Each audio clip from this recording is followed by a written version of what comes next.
Aloha, cupcakes. Today we're going to do something a little different. And by different, I mean that we're going to do this in real time. Yeah, I know. We're going to paint in real time, and I'm going to hopefully cut out as much of the extra stuff as possible. Because after all, I am painting a rat fink, and I'm pretty sure my working time on this was about 2 hours. So I think with the edit that I've done so far, I have cut it down into, I think, 3 or 4 20-minute sections. Honestly, I'm trying to keep as much of my actual working time as possible. There's a couple of like the secondary coats that I'm going to cut out. So you're only going to see me paint most things once. You're welcome. I barely want to watch it when I'm doing it twice. So that being said, there's going to be 3 or 4 of these videos. I'm going to try to edit enough down to where there's only 3 of them, because as much as I know that some of you guys really want to see what this looks like, in real time, this is just not, it's not my favorite thing, especially to edit and have to actually sit here and like do the voiceovers for it. It's tedious. So I'm going to do my best. Bear with me. And I'm going to need you guys on this one at least. This is going to be the only time not the only time, this is probably going to be one of the very few times that I ask you to do this. But like and share the videos. Otherwise, I may not finish the other 3. Okay? Thanks. Okay, technical stuff out of the way, right? So let's get into what I'm actually working with here. So first and foremost, I'm using the broken pinkies.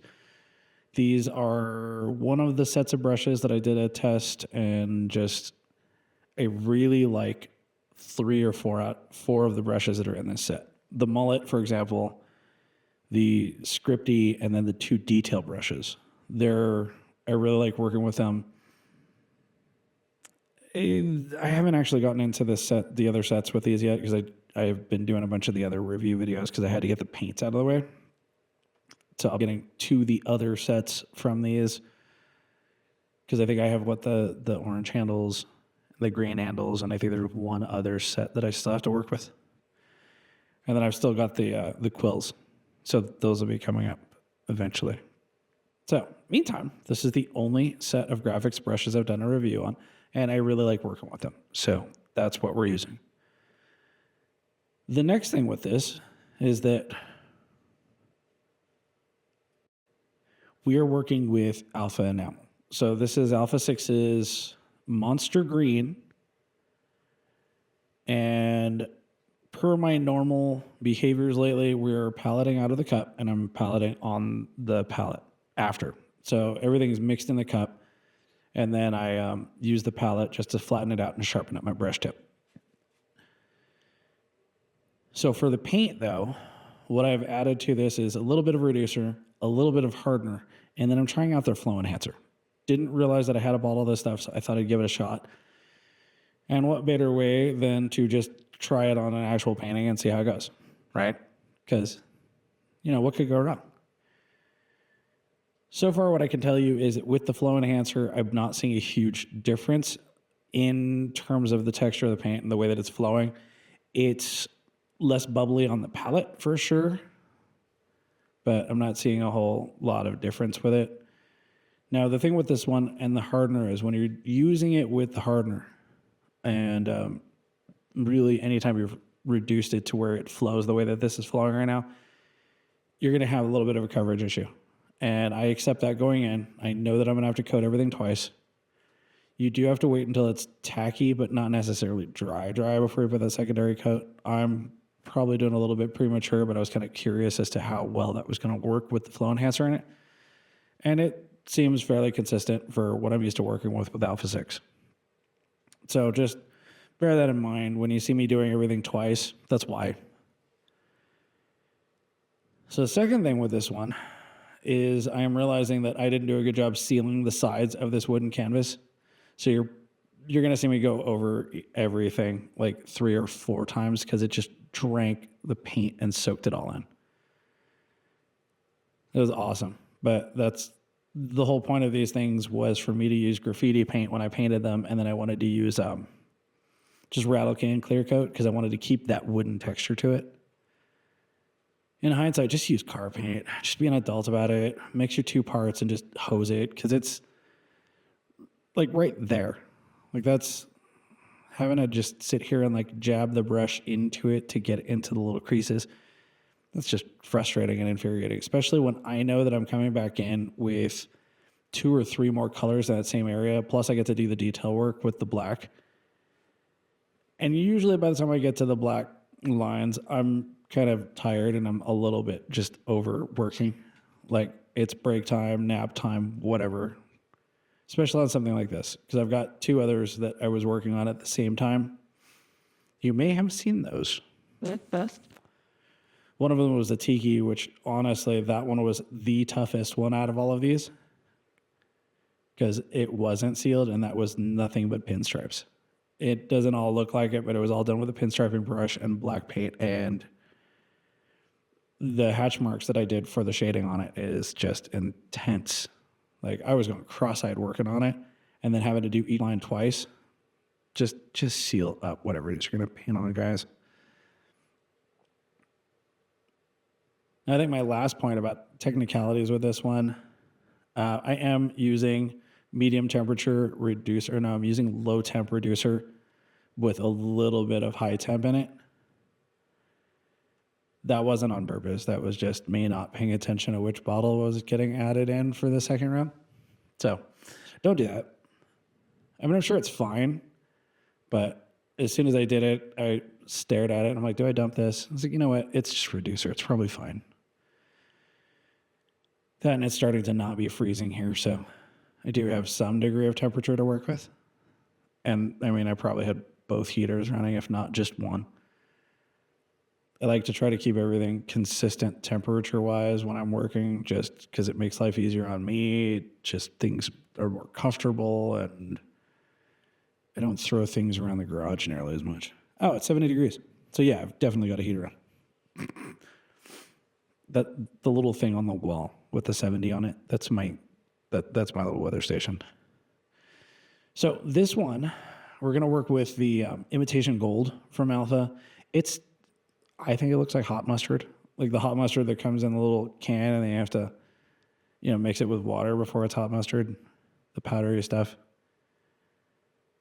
I'm assuming other people have used that. I have no idea how common that is. I know that my mom used to love that, but it's the same color. I kind of like it. I kind of like it as paint. Now that I've said that, I will get a hold of some of this hot mustard and I will probably do a test of that just because I'm not sure if I liked it or not. I can't tell you what it tastes like. I don't think I've ever actually eaten it. But I think that for this project, and most of the times when I'm doing rat Fink, I think it's an ideal yellow for lettering. I think it just kind of works. Also, I'm still using the mullet. It's similar to that of a lettering quill, but a whole lot longer, which it's a lot more comfortable for me to work with than trying to do this with a quill. For years, I used French Masters for these, and I was destroying those things. Found out later on that's because that's not what those are for. And yeah, I destroyed a lot of them. They weren't cheap. So now having a brush that this is actually for, it's like, eh. And I've had other brushes that are actually for this purpose as well. Just for a good decade, I was just destroying lettering quills left and right. Got to the point where I was getting the little cheapy ones. Go over to Coast Airbrush and buy like a dozen of them for like $5 a piece, knowing that hopefully they would survive long enough that I wouldn't have to replace them for a few months. I mean, if you're doing this professionally and you're making money from it, you're fine. That was my justification. Spend $200 on brushes and make a couple grand off of it, not a big deal. But now that brushes are not $5, a little different. And I get to actually think these things through a little bit. Well, I have to think things through a little bit, I guess. I don't know if you do. I don't know. Tell me in the comments what the most expensive brush you bought was. Because I could tell you what mine... Actually, no, I can't tell you what mine was. I have no idea. I was doing invoices at the end of this year because I needed to figure out or the end of last year, because I needed to figure out just how many brushes I bought for all of the brush tests. And I think I'm at 115. Those are the ones that I purchased. Those aren't the ones that manufacturers have sent to me. I have purchased 115 brushes that I was. And yeah, you've never seen. Actually, no, it wasn't 115. I think there's 115 brushes total. I think what I actually purchased was about half. That makes more sense. And yeah, a lot of those were lettering brushes. A lot of those were graphics brushes. A lot of them were also just replacements to the brushes that I destroyed while testing, because I really had to push a few of them. And for like the Mac 20s, for example, is it the Mac 10? Whichever one the green wrap is, those things come in sets, or at least when I found like the best price on them, they came in a set. So it's like, I was like, okay, well, I bought 2 sets because I wanted to compare 2 different double zeros, because one of them was daggers, the other one was swords. I honestly can't tell the difference. At least with those ones, I couldn't tell the difference. With the blue wraps, the dagger versus the sword it's pretty obvious that there's a difference to it because it turns way better. But when I was messing with those things, it did not appear that there was a difference. And when I started looking through the catalog, I don't think there actually was a difference. I think they're just different websites list things differently, because it didn't look like a dagger tip on any of them. But about the sets, so there's that. And they range from a 000 up to a number 4 gauge. In case you were wondering about the pinstriping brush that you'll never use, because I now have 2 sets that I'll never use. But, that's life. Well, I used 1 brush out of each set. So I can't say I will never use. It's just, there is. By contrast, though, the brush in my hand right now, I have not changed brushes throughout the course of this. This has been the main brush. And I think I may finish most of this work before we get to the detail work with just using the mullet. It's easy. This thing turns, it pulls some really sharp detail lines. I'm able to like dig into corners and get like a chisel effect out of it. Good brush. I mean, the whole set's good. It's just this one's probably my favorite one. I think it's the most versatile out of the set. Now, I may have mentioned earlier that I was doing multiple layers and multiple colors. When I'm doing the secondary colors, so right now I'm using a mix of the imitation gold with the monster green, right?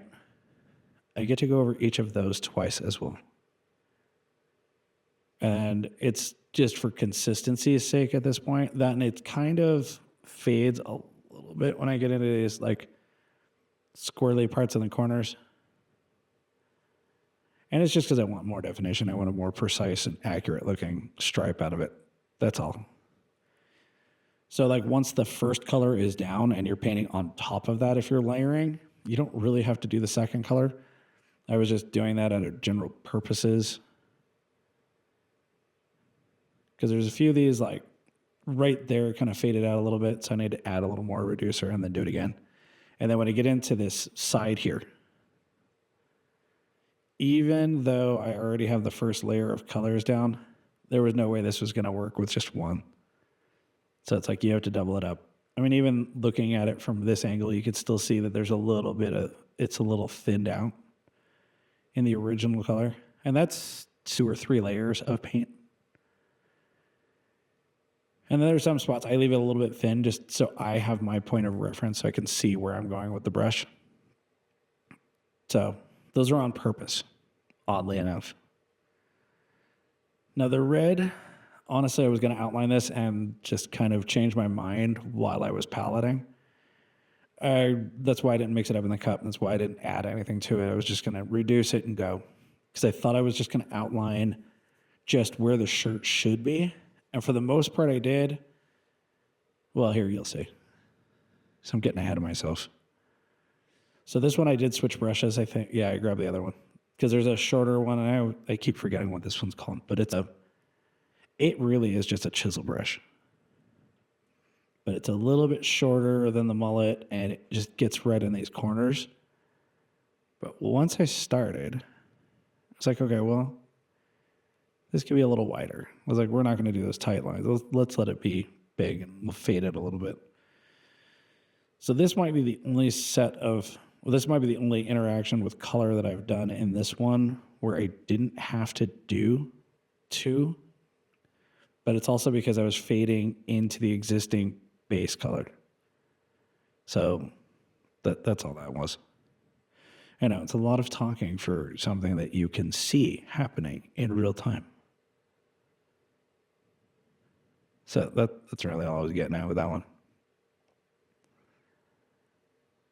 Now this brush, this one isn't entirely my favorite because this one kind of flares out a little bit weird. Like it's really good for like doing stuff like this, but for trying to do the type sharp parts with the details, and it could also be that I just need to like let this thing soak in oil and just get its shape back. Because I think the first couple of times I used it, it was turned it sideways and it was like paint with a razor blade. And now that I've been abusing it a bit more, not so much. But for what I'm doing right here, this thing's working great. So we get right here. Telling you guys, I don't care what your texture you're going for. Seal it, clear it, do whatever you got to do. But just having to like recoat everything 4 or 5 times, just annoying. Like I was going to do the bottom side of this and then I just didn't. You know what? I'm going to sign it down there. I'm not even going to care. It's not important enough.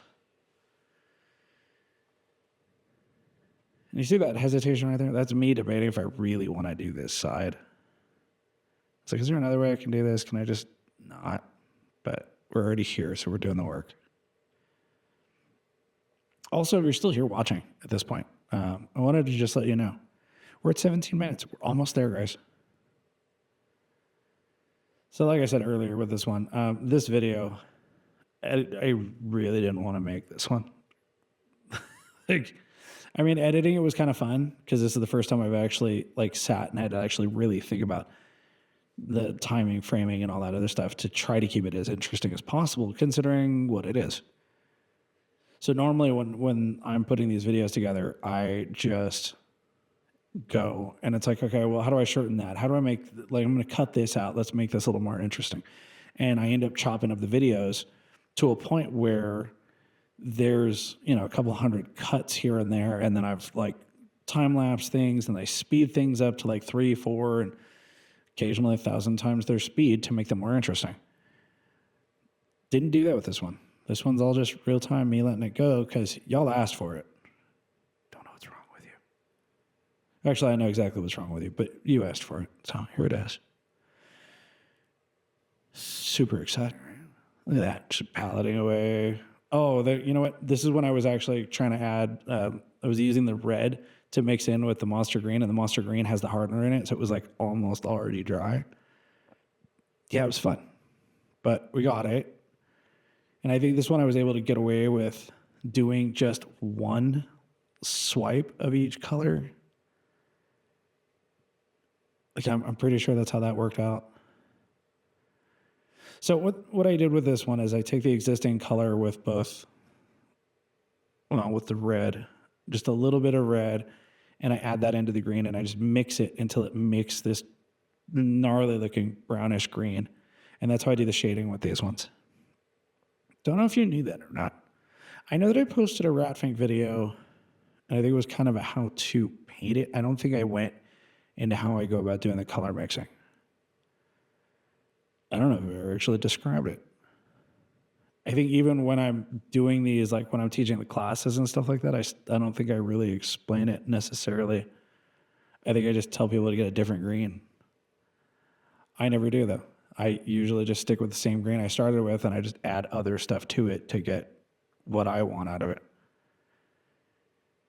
So my apologies for never articulating that before, because that's been a few years. Oops.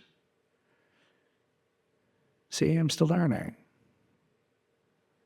I never actually said I was good at teaching. Just people learn from me because I do this weird thing called speaking English. I do. So complex. I will say that working with this brush, and this is that smaller one, not the mullet, the other one. When I get it shaped, because I had to palette this one quite a bit in order to get this, and I was not even trying to mix this paint into another brush or load another brush, whatever terminology you want to use with it. So I was being real stubborn about this one. Like, this is going to work. I don't care. We're going to do this. But, here we are. I made it work. Maybe not in this video. I don't want to mess with it too terribly much because I've already done all the video editing on this one. We'll post like full pictures. Actually, no, I'll post them on the YouTube thing with the tag, so you can see what it looked like when it was completed. Because I don't think I took too many photos of it midway through the process. So we're at I think we're almost at like 21 minutes, which means we're almost done with this video. And let's see how this goes. If you guys really like this one, I will put together the other videos. And then if you don't like this video, by all means, unleash your wrath in the comments. Tell me all about it. And then until the next video, I have one small request. Are you ready for it? You know you're ready for it. And it's been grueling.